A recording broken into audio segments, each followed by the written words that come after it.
Call the meeting to order for the Riverfront Design Committee for March 5th, 2020. Can we have roll call, please? Scott Howard. Here. John Postick. Here. Michelle Dean. Here. Jonathan Heisel. Here. John Joyce. Here. Don Casperite. Barbara Larson. Here.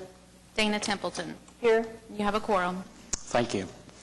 Item 2, approval of minutes from the February 6th meeting.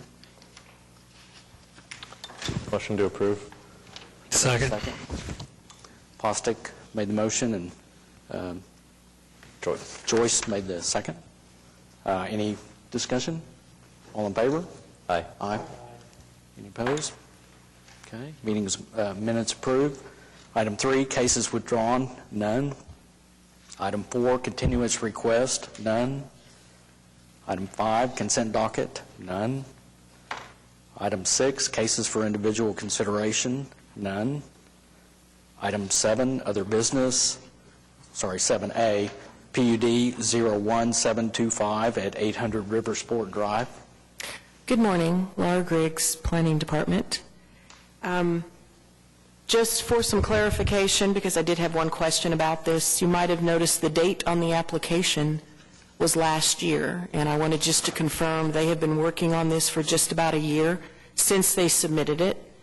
We've had meetings with them far longer than that on this document, and the hang-up was dealt with how the city acquired some of the property, and that is why there's some holes in the PUD drawing as you see it.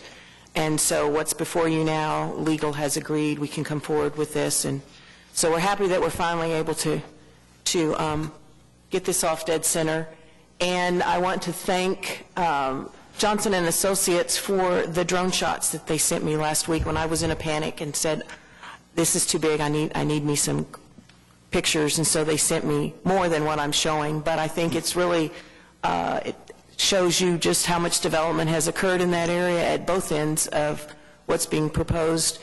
As you could see from, and I'll go back, as you can see from this drawing, the PUD covers both north and south of the river because we have the trail on the south side. There's actually a maintenance building that's here, and so that's why it goes, and then it goes over to Lincoln, then crosses and goes up the other side and kind of goes around like this. So it's kind of cradled by I-40 and I-35, if you want to look at it that way, and covers the land in that area.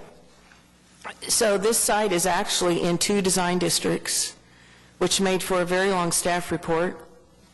I can tell you it's the longest one I've written since I've been here.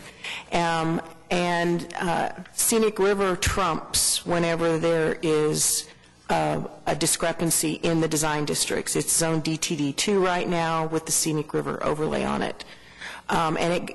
Any items in both of those districts go before the Riverfront Committee. That's why you're seeing it and not Downtown Design District. So I had to make some comparisons in about 4 or 5 areas that I had in the document. One of the issues is they want to add just a handful of uses that currently are not allowed. One is not allowed in Scenic River, and then there's 1 or 2 that aren't allowed in downtown. However, staff, in looking at the uses, they're very logical. The fuel, I mean, when you have something where you're going to have boats and you're going to have other things going on there, you kind of need a fuel source, and so that seemed acceptable. One of the other ones I discussed dealt with horse stables. Well, we all know that the city is planning for having a horse component, which at some point will come before you, and so it's very logical to have horse stables at some point along the trail. So that seemed like something very logical to include in this. So staff had no issues with the uses that they were proposing in the PUD.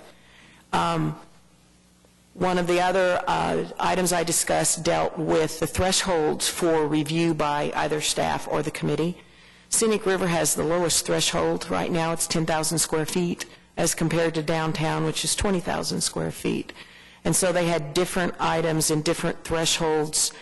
Staff would have more items coming to them. The items coming to you would be on a larger scale. And then there would be a few things, such as some of the smaller signs that wouldn't have to come to either of us. And in looking at what they were proposing, it seemed extremely logical and in keeping with, say, we have another PUD that was approved, the Wheeler District PUD, established their own thresholds, and so in that case, very few things come before staff, and then very much less come before the committee. So it's kind of in keeping with what we've done with another PUD.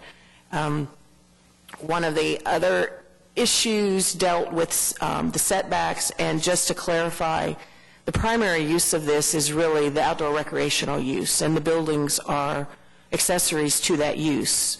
So what you see out there clearly doesn't meet, in downtown has a maximum setback of 10 feet from the street property line. We have a minimum height of 2 stories or 30 feet, and some of those buildings don't meet that, but they're accessory to the use.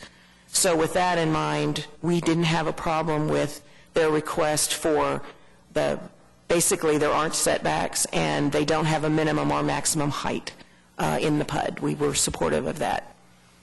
Probably one of the biggest ones to bring up for discussion is the signage. You might recall 2 or 3 years ago you had an item on your agenda that you took action on that required a variance dealing with EMD Level 3 sign, and you supported that, and they went on to get their variance, and you can actually see that from I-35. It's kind of, I call it the point. It's kind of down on the eastern end. And so this PUD would allow EMD Level 1, 2, and 3, so they wouldn't have to keep coming back forward for variances. It also increases the size of signs and the height. They're asking for 2 signs, 60 feet tall, I think 612 square foot apiece, from the perspective that this site is, you can see it, but then you have to figure out how to get to it, and it has limited access. Signage is extremely important, and from that perspective, staff can accept that they definitely need larger signs. The other issue with signage that they were asking for is right now we don't adequately address sponsor or donor. Ability to give them recognition and including them on a sign, because that could be considered, if they got money from Coca-Cola and that goes up on a sign, that could be considered advertising for someone, for a business not taking place there. And so they have a request in here to actually include that component, which my mind just went blank. I think it's 20% of the signage, and staff felt that is extremely logical. I want to point out a typo in respect to signage where, for whatever reason, I'm referring to 18 inches for a sign instead of the accessory signage on buildings can be 18%. And so I apologize if you were thinking I was talking about a sign being 18 inches tall. But so with that in mind, if you have any questions, if not, I'll add that. I have a question. Mm-hmm. So how tall is the sign the one that you talked about, that we talked about 2 years ago? The EMD, that one, I can't remember if that one was 8 or 10 foot tall. Okay. Right, it's probably 10. Right now, the maximum height is 10 foot in Scenic River. Is there a location identified for those 2 Not yet. signs? I mean, I don't have that. They might be able to shed more light on that. Good morning. Tim Johnson with Johnson Associates, as well as Mark Zitzow with my office, and Mike Knopp with the Boathouse Foundation. And I'm here on behalf of the foundation. Thank you, Laura. It was a great, you did all my work for me, so I think I'll go home. So to answer your question, we have not identified that. We'll have to work with ODOT on the 2 locations, and basically it's to allow for the project to be seen from the highway. With the relocation of I-40 and the completion of the boulevard dumping at our front door, we really feel that that's an important need to be seen. This is one of our best kept secrets in town. If you're traveling through Oklahoma City, you don't know this is here, if you've not been there or don't know about it ahead of time. So So we will have to work with ODOT. We want to be able to have events, dates, things like you would see on the Myriad Gardens, for example, or the Civic Center, where they advertise events coming and stuff. That's big. That's very important for the foundation. And we're in such a hole. You asked about the 10-foot sign we did before. That was part of the wayfinding signage and the markers that were done along the river. And that was intended to be pedestrian size for the people on the sidewalk. As Laura mentioned, we've been working on this for over a year. Some of the problem was how the city purchased the land, but the other issues that we were wrestling with was signage. We were dealing with backing off and saying, what do we really want as the sports district and the outdoor sports being the base use unit. This has turned into more than just a rowing event center. It's an entertainment center that is attracting national companies to want to look at it. You've read the article in the paper about Barquet, the unique bar wanting to locate in this area that's centered around bringing your pets. And this is a great location for that. And so that project is on the front burner, ready to move forward, and we need this PUD to move them forward. As Laura mentioned, some of the properties were purchased uniquely through condemnation. You can see the blanked out, what's not blue in the image in front of you is properties that have restrictions on them as part of the condemnation. During the work on this and in preparation for this hearing and Planning Commission Council going forward, Mike was able to work with some of the previous property owners to get releases on the restrictions that were put on some of the properties, and that's been provided to legal and has been allowed us to move forward to this point. So that was also part of the delay. So we, as Laura mentioned, we've worked very closely with the staff, planning staff, to identify the things that we think will be upcoming. And timing, it's not that we don't love this board, we do love you guys. Timing is a big deal. Mike might get a phone call one day and says, hey, we want to do an event in May. We don't have time to come to this board for him to do that event in May. A lot of times on previous events, they've been after the fact. We've had to come and say, sorry, we had an event.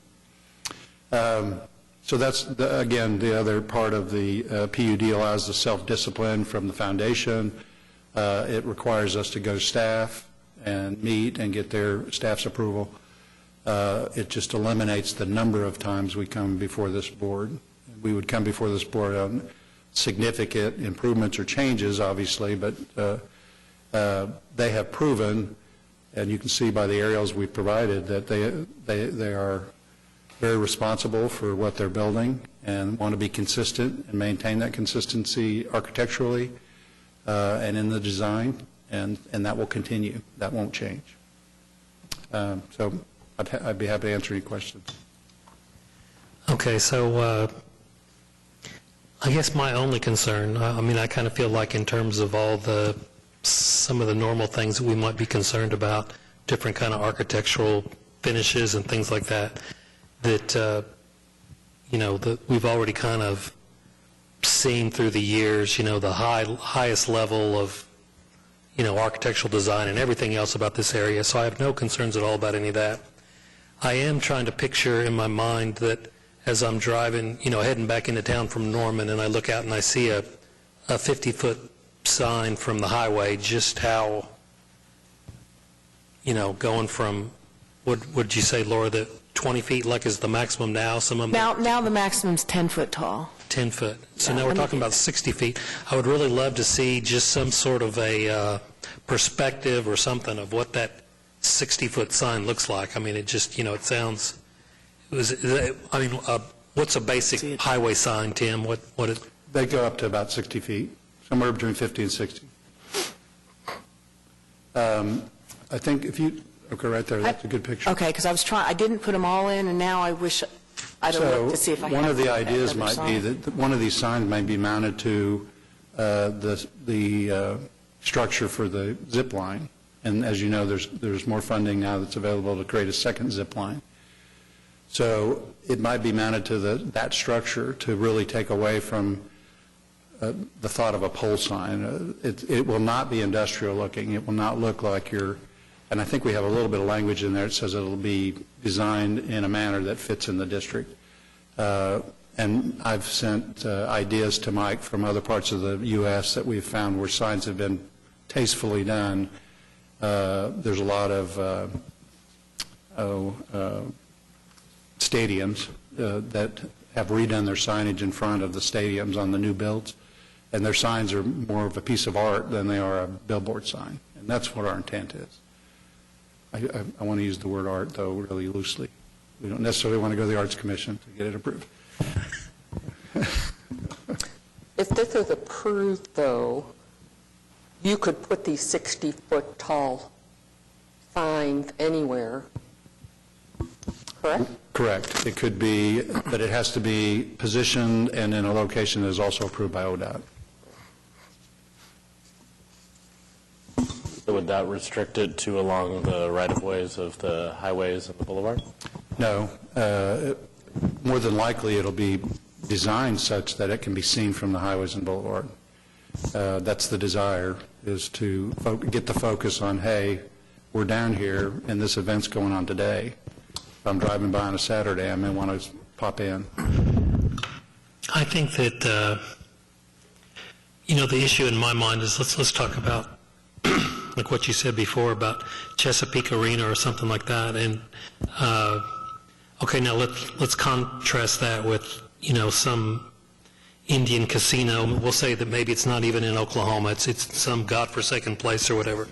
And you have this god-awful 60-foot tall sign. See, that's what we're kind of picturing. I don't see you guys, for the reasons that you said, based on everything that's already there, the standards that you've upheld, I don't see that happening. But then there's kind of the side of us that's like, what if something happens to Mike and we get some, I don't know. Right. Yeah, as Mark points out, the pole signs are not permitted, so and so it will have to be an aesthetically pleasing structure, obviously, to match what's out there. And staff still has the review. We can't just go put it up. We'll still have to come and get an administrative approval. So we've tried to keep as much controls on that as we can. So what kind of control would you have at that point, Laura?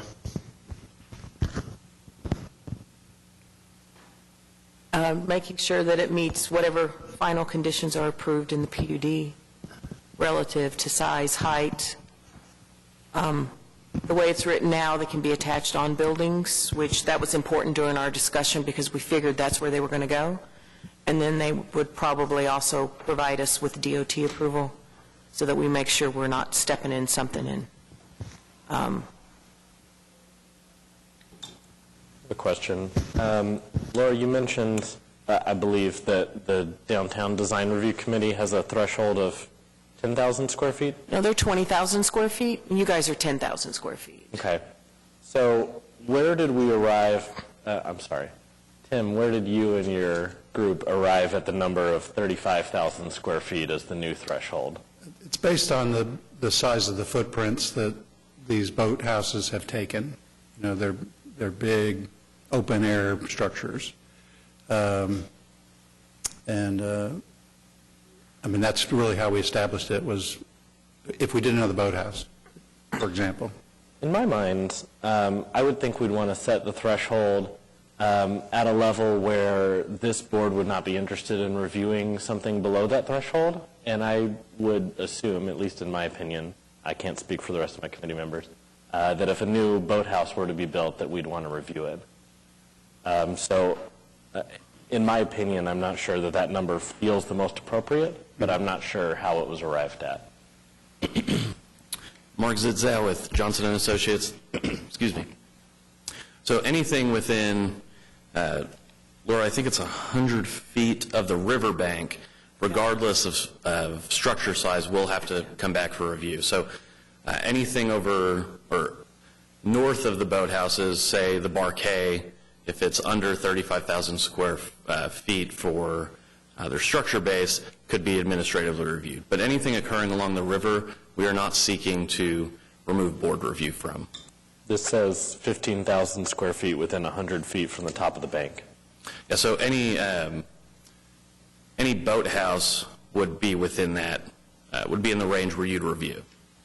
But not, so we recently did the memorial to Aubrey McClendon. Things like that, projects like that could be administratively reviewed.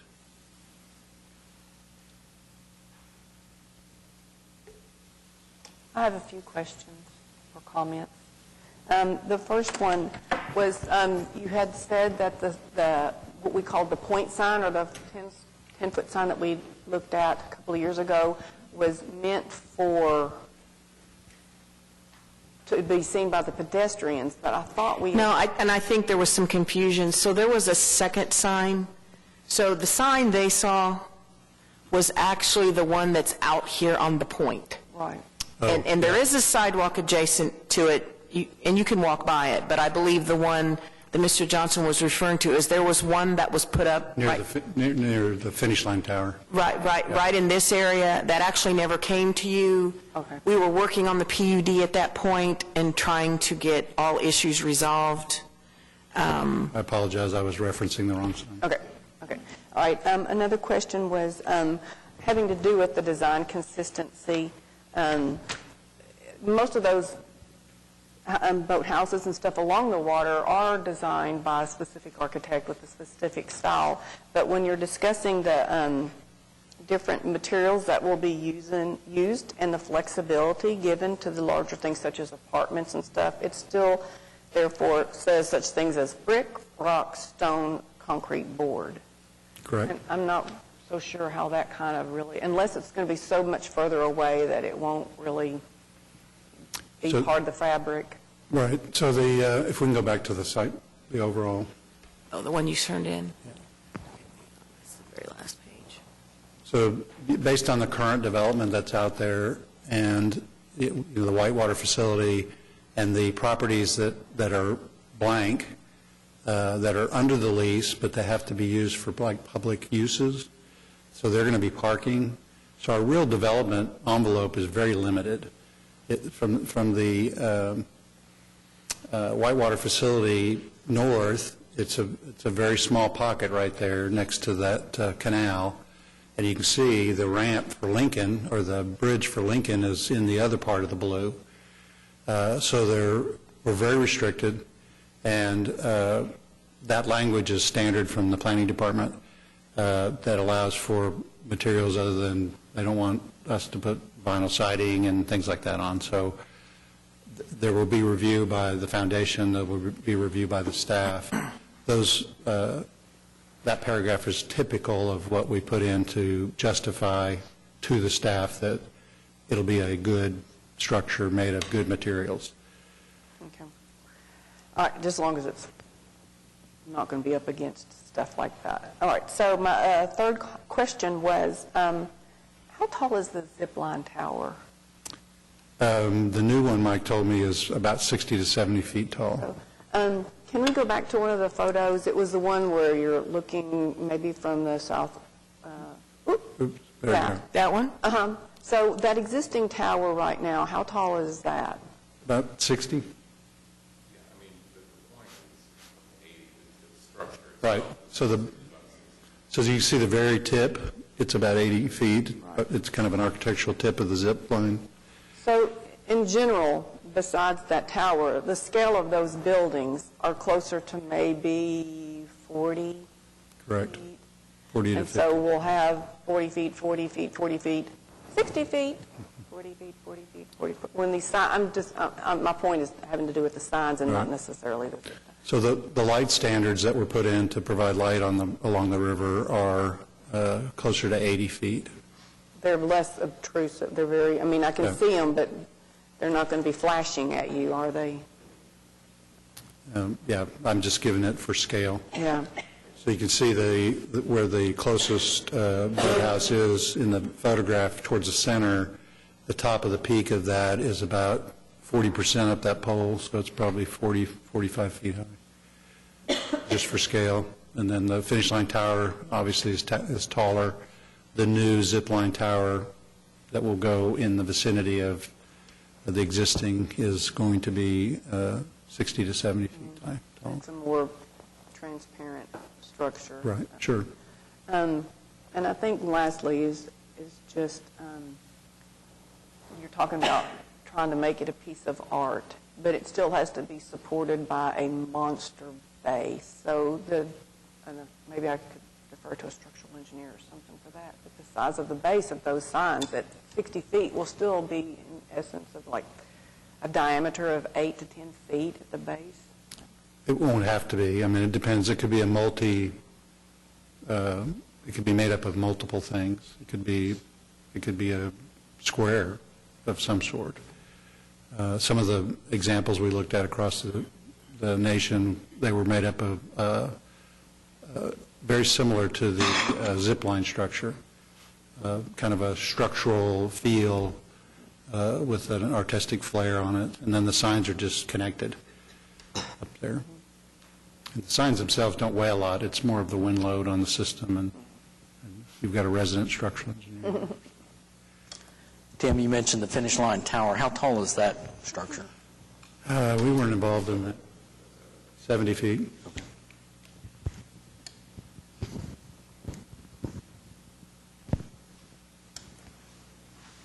Any other questions from the applicant?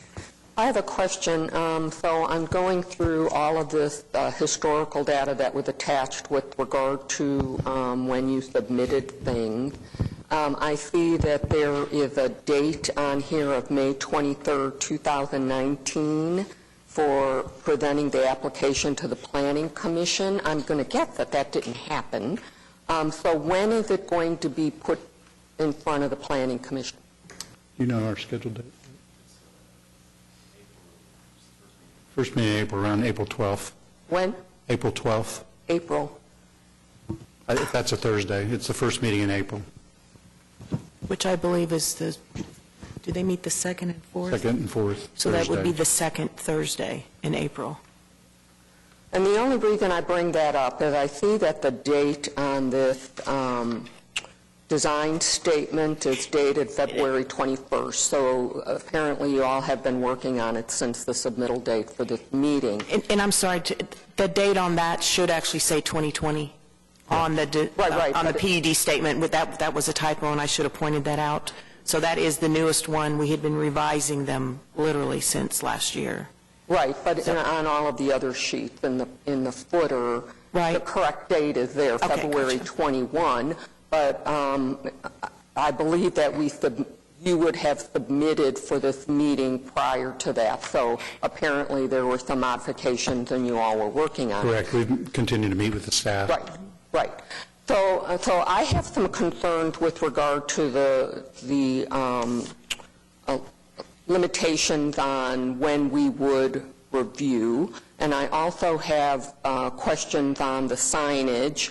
And because we didn't have very much time to review all this, I would like to recommend that we continue this till next month to give everybody a chance to go back and digest what you just presented, so that we're not just giving you global approval to do some things that we don't want to do as representatives for the citizens of Oklahoma City.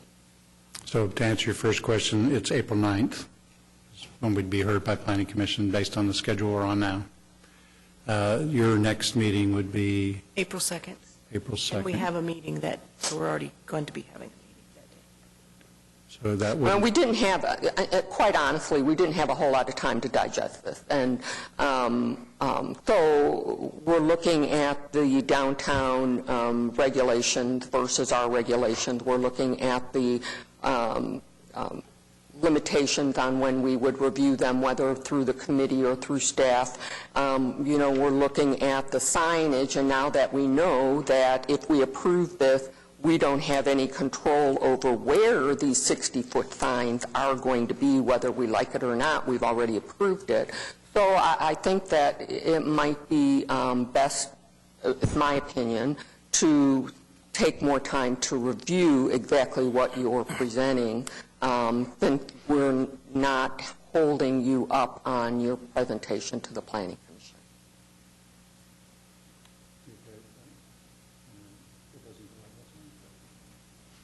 I think we'd be amenable to that.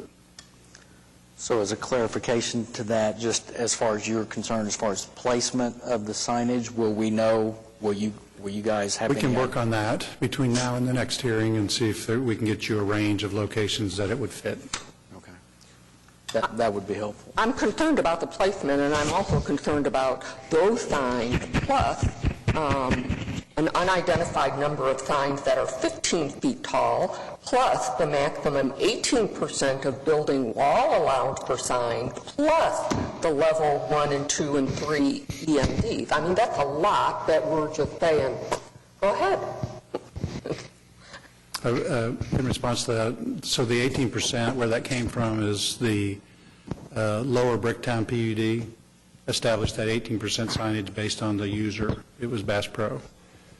And many parts of their building was considered signage.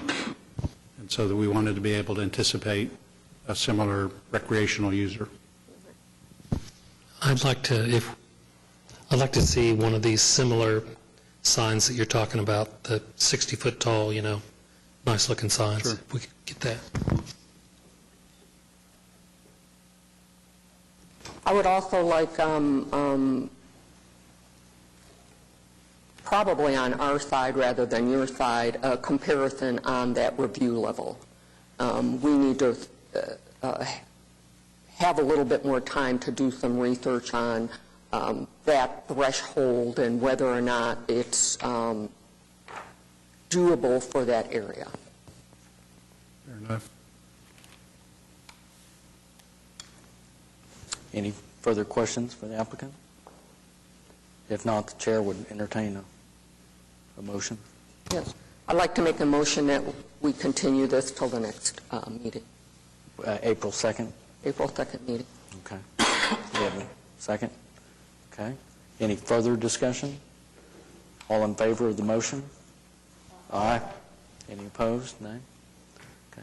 Thank you all for attending today to hear this. Thank you.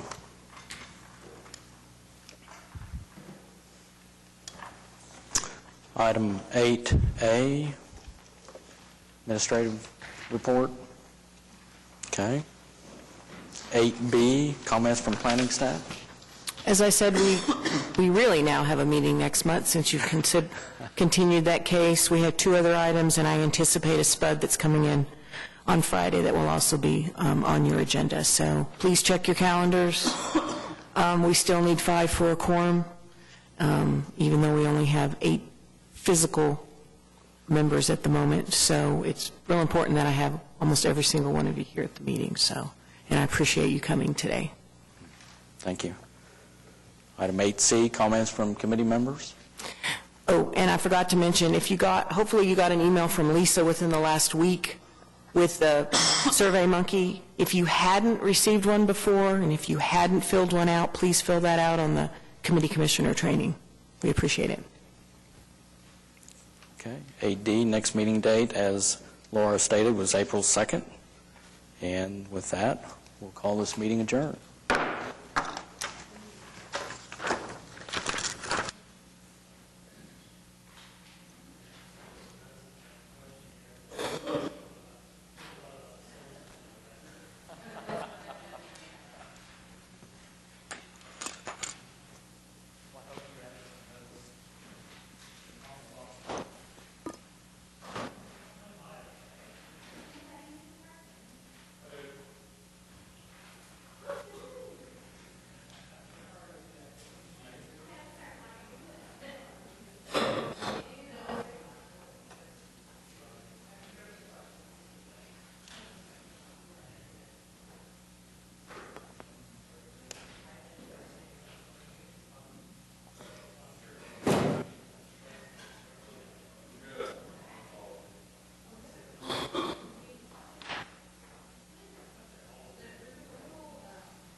Hey, Paula, I would take you up on a parking ticket.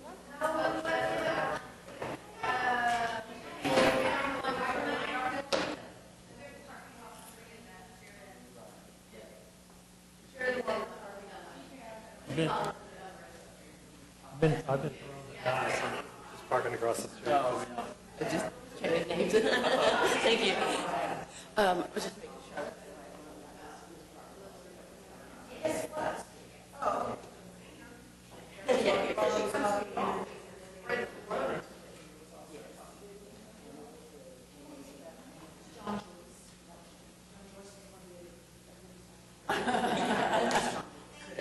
Thank you. Thank you. Thank you. Appreciate you.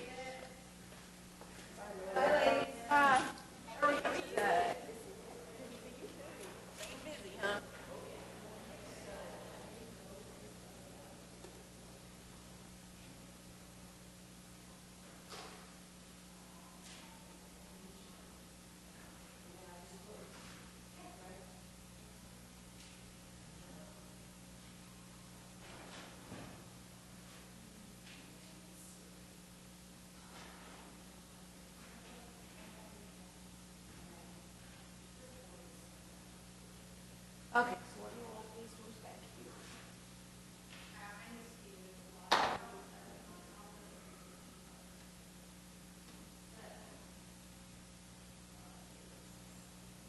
Oh, what, did I do something wrong? No, remember I had to log in to Office 365. Oh, you have to log out? Yeah.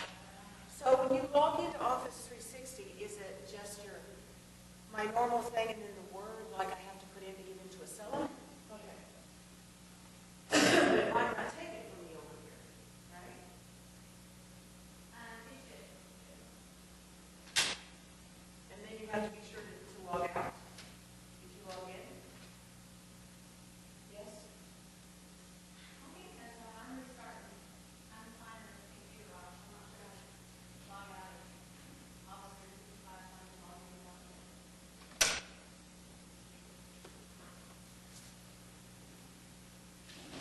Oops. Let me take you to the board.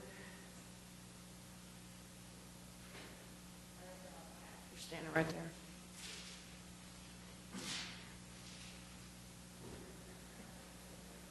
Mark. Mark. Left board.